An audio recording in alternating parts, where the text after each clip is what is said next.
C'est une étape cruciale pour garantir l'efficacité des vaccins contre le Covid-19. L'identification des variants du coronavirus à l'origine de la maladie. Le Royaume-Uni a été aux avant-postes avec la détection dans le pays d'un premier variant qui aujourd'hui se propage dans le monde. Mais si la découverte de nouvelles souches inquiète, en réalité, elle aide à contenir leur transmission.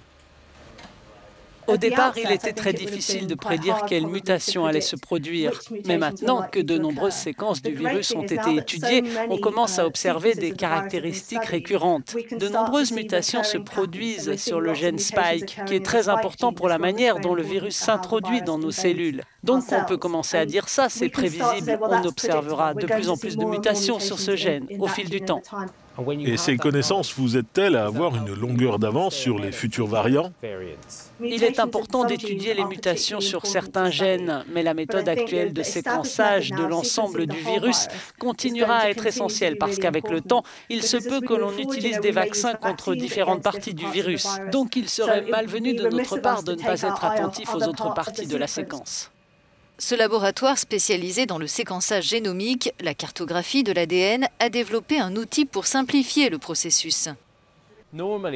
Habituellement, une machine qui analyse l'ADN fait la taille d'un gros réfrigérateur et coûte des centaines de milliers d'euros.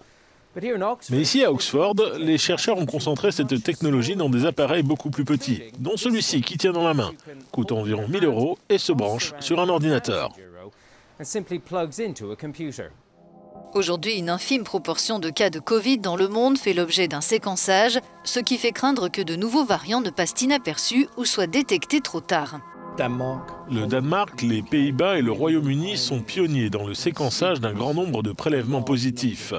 Or, ces dernières semaines, on a constaté l'émergence de ces nouvelles souches. Et il sera vital de s'assurer que si l'on identifie une souche qui échappe au vaccin, on puisse la contenir très rapidement et stopper la propagation de ce variant pernicieux.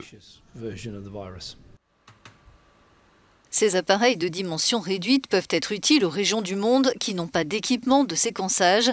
Les pays pauvres qui tardent à voir arriver les vaccins sont ceux où pourraient émerger les prochains grands risques liés à la pandémie.